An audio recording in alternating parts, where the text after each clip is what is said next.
നേരെ നല്ല ചൂട് കഞ്ഞി ഉണക്കം കറിവേപ്പിലൊക്കെ ഇട്ട് നല്ലൊരു അടിപൊളി ഒരു ചമ്മന്തി മുട്ട പൊരിച്ചതുമാണ്. അപ്പോൾ ആക്കണേ മുട്ട പൊരിക്കാൻ ചമ്മന്തിക്ക് വേണ്ടത് ഒരു കറിവേപ്പില, ഒരു ഉള്ളിയുടെ പൊടി, 2 വറ്റൽമുളക്, കുറച്ച് ഉപ്പ്, വെളിച്ചെണ്ണ, മുട്ട പൊരിക്കാൻ വേണ്ടിയിട്ടാണ്. ഒരു മുട്ട എടുത്തിട്ടുണ്ട്, ഒരു പച്ചമുളക്, ഒരു സവോള. ചെറുള്ളി ഇല്ലാത്തതുകൊണ്ടാണ്. അപ്പോൾ നമ്മളെ കഞ്ഞി കേട്ടോ, നമ്മളെ കഞ്ഞി ഇതാക്കണേ. നമ്മളെ കഞ്ഞി ഇവിടെ തിളച്ച് ഇവിടെ റെഡി ആയിട്ടുണ്ട്. നമ്മളെ കഞ്ഞി ഇത് നമ്മുടെ റൈസ് കുക്കർക്ക് വയ്ക്കാം കേട്ടോ.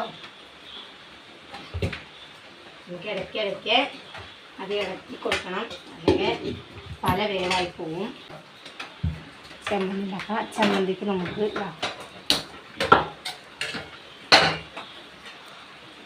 ചെറിയ ജാറുള്ളി വളരെ കുറച്ച് മതി. മുളക് നമ്മളെ മുളകിട്ടു.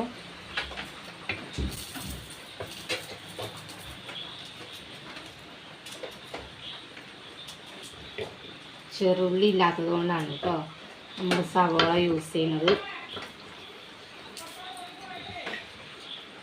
നമ്മളൊരു സവോളേൻ്റെ ഒരു പകുതി, അതിൻ്റെ ഒരു പകുതി എടുത്തു. കറിവേപ്പില തക്കാളി നമുക്കൊന്ന് വറുത്ത് പോയാൽ സവോള കൊത്തിയരിഞ്ഞതും വറ്റൽമുളകും ചൂടാറട്ടെ. നമുക്ക് നമ്മൾ അതേ പാത്രത്തിൽ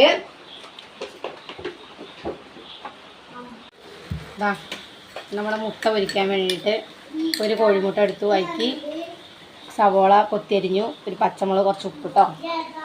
നമുക്ക് കുറച്ച് വെളിച്ചെണ്ണ, അതേ പാത്രത്തിലാണ് കുറച്ച് വെളിച്ചെണ്ണ ഒഴിച്ച്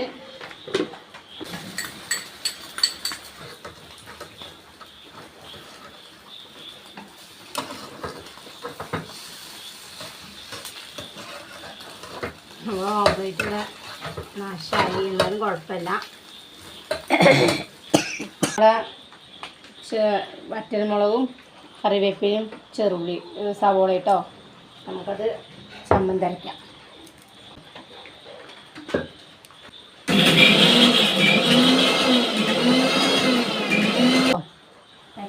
ഉള്ളി, പച്ച വെളിച്ചെണ്ണ,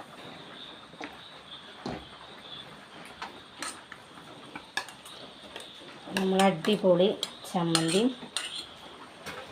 മുട്ട പൊരിച്ചത് കണ്ടോ. നമ്മുടെ ചമ്മന്തി മുട്ട പൊരിച്ചത് കേട്ടോ. മുട്ട പൊരിച്ചതും ചമ്മന്തിയൊക്കെ കൂട്ടി ഞാൻ കഞ്ഞിയാണ് കുടിക്കുന്നത്. അമ്പാടി അമ്മയും ചോറാട്ട തിന്നണത്. നല്ല മഴയാണ് ഇവിടെ, അപ്പോൾ ഒരു കഞ്ഞി കുടിക്കാമെന്ന് വിചാരിച്ചു. ചമ്മന്തിയൊക്കെ ആയപ്പോൾ നല്ല ഉണക്കമുളകും സവോള കൊത്തിയരിഞ്ഞതും കറിവേപ്പിലൊക്കെ ഇട്ട് നല്ല അടിപൊളി ചമ്മന്തി, നല്ല മുട്ട പൊരിച്ചതും കൂട്ടി കഞ്ഞിയൊന്ന് കുടിക്കാമെന്ന് വിചാരിച്ചു. അപ്പോഴാ നമ്മുടെ ചമ്മന്തി ഇതാക്കണം. എനിക്ക് ചമ്മന്തി മാത്രമേ ഉള്ളൂ. ഇവരൊക്കെ മുട്ട പൊരിച്ച് ചോറ് തന്നെയാണ് അമ്മ അമ്പാടിയും. അപ്പോൾ കഞ്ഞി കുടിച്ചു നോക്കട്ടെ കേട്ടോ. ചമ്മന്തി കൂട്ടി എങ്ങനെയൊന്ന് കഞ്ഞു അടിപൊളിയാണോ എന്ന് നോക്കട്ടെ.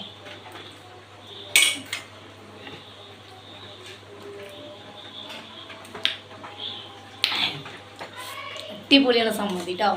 നല്ല ഇങ്ങനെ മഴ ഇങ്ങനെ പെയ്യുമ്പോൾ കഞ്ഞി തന്നെയാണ് നല്ലത്. അപ്പോൾ എല്ലാവർക്കും ഇഷ്ടപ്പെട്ടെങ്കിൽ ലൈക്ക് ചെയ്യുക, ഷെയർ ചെയ്യുക, കമൻറ്റ് ചെയ്യുക, സബ്സ്ക്രൈബ് ചെയ്യുക, സപ്പോർട്ട് ചെയ്യുക. അപ്പോൾ അടുത്തൊരു നല്ലൊരു വീഡിയോ ആയിട്ട് വീണ്ടും വരുന്നവരെല്ലാവർക്കും ബൈ